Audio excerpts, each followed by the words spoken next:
Okay, so in continuation with the earlier slide of mine, composting, we have seen that in composting process you have three different phases which we'll be seeing.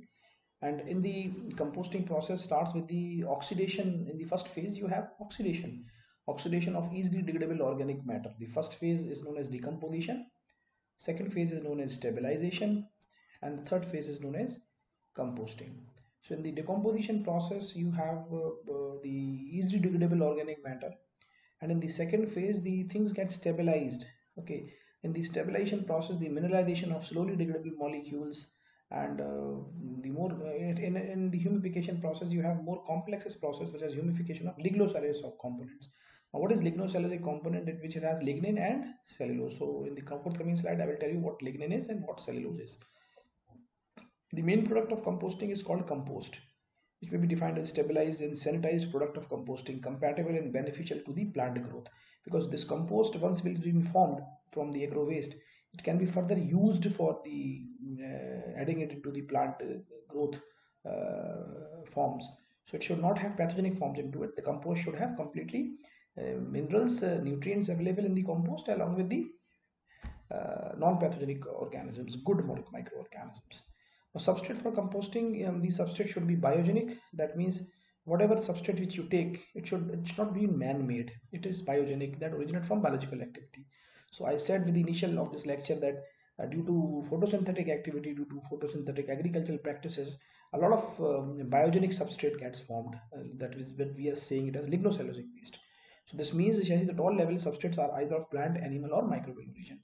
Plant material makes up the highest amount. So yes, in this composting process, whatever comes from the plant as a waste can be further used for composting process to generate some useful products. So substrate for composting, yes, lignin is the major structural component of any plant, and but that is degraded very slowest. Now it's a carbon compound, but it is more of an alcoholic compound which is made up of synapyl alcohol and coumaryl alcohol.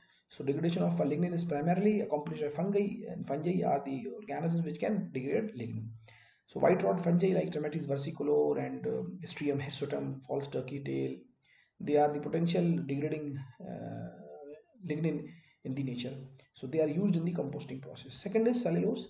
Cellulose is the most abundant component of the plant on this earth after chitin. Chitin is first and the cellulose is second. But due to photosynthetic activity, now cellulose is an organic compound which can be cleavaged by the enzyme known as cellulases. So cellulase enzymes are produced by fungi. So again, fungi can produce these enzymes of cellulase nature, and cellulase are composed of two enzymes, endo and exoglucanases. Now these enzymes they act upon cellulose and convert the cellulose into glucose. Third one is beta glucosidases. It converts the cellobiose also into glucose. So under aerobic conditions, these fungi bacteria are involved in degradation of cellulose. Fungi like Chaetomium globosum, Fusarium mauxisporum, and Aspergillus multiple species, bacteria like Pseudomonas, Cytophaga, Polyangium, Sporangium. Under anaerobic condition, even Clostridium also breaks cellulose. So these are the examples of certain organisms which actually we should thanks nature for providing this good organism.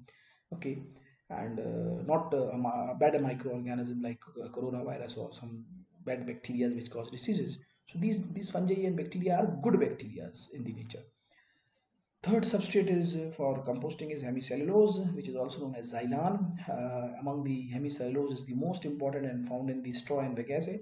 So hemicellulose are found also in these agricultural plants. Okay, so these plants which is having xylan in the nature, in the soil, the xylan gets degraded by enzyme known as xylanases. So some bacteria and fungi do produce xylanases.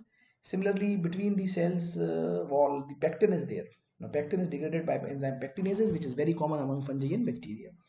Starch is also degraded by two enzymes, phosphorylases and alpha amylases. So many of the microorganisms produces this enzyme.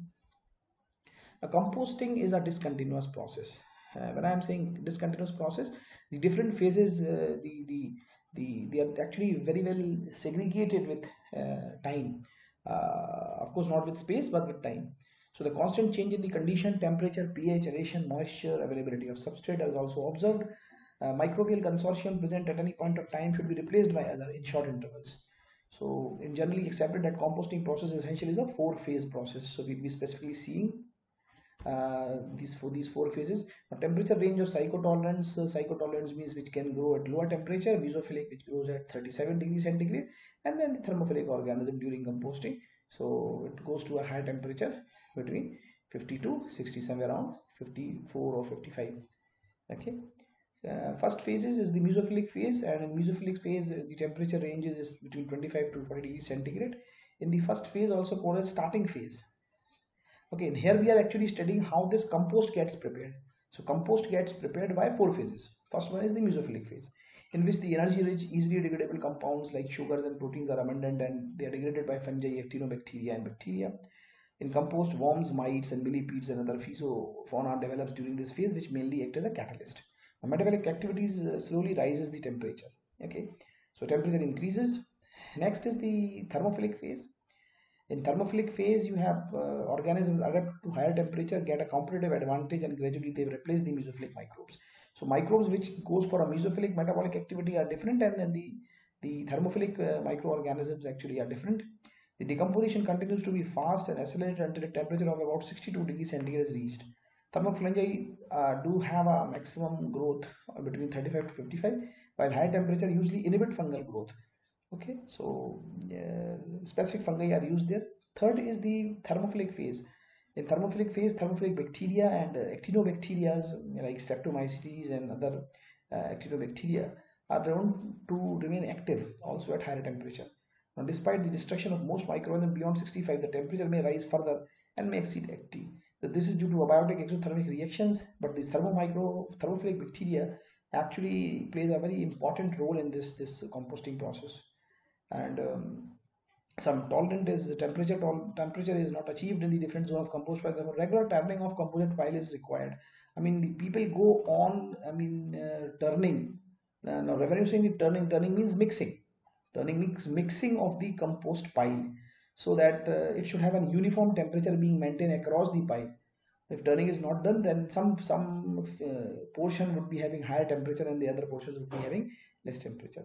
So the thermophilic phase is important for pasteurization to kill pathogenic. So along with some good microorganisms, bad microorganisms gains entry. So this thermophilic phase is very important because thermophilic organisms are not pathogenic; they are good, and along with them is some pathogenic organisms. So this thermophilic condition will kill the uh, pathogens. Otherwise, these pathogens can enter through because when this compost will be added in the plant growth in the next phase, the pathogenic organisms can cause diseases in plants. So any compost should be good in nutrient, good bacteria, good fungi, but they should not have any pathogenic microorganisms into it. Then fourth phase is the cooling phase, second mesophilic phase, when the activity of the thermophilic organism ceases due to exhaustion of substrate, temperature starts to decrease. So now the mesophilic organism recolonize the substrate either originating from surviving spores or from external inoculation. Second mesophilic phase, most of the organisms are starch or cellulose degraders. In the maturation phase, you have the quality of substrate declines and also the composition of the microcaryote is entirely altered. The proportion of fungi increases, the bacterial number declines. So fungus increases and the bacteria declines.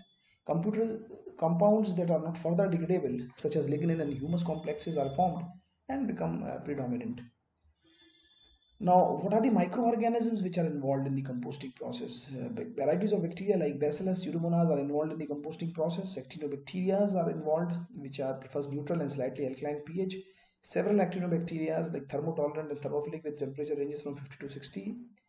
Thermus genococcus group. So Thermus genococcus group is a group which has Thermus aquaticus bacteria. It has Dinococcus microorganisms into it. Dinococcus is an organism, thermus is an organism which grows at higher temperature, highly thermal temperatures.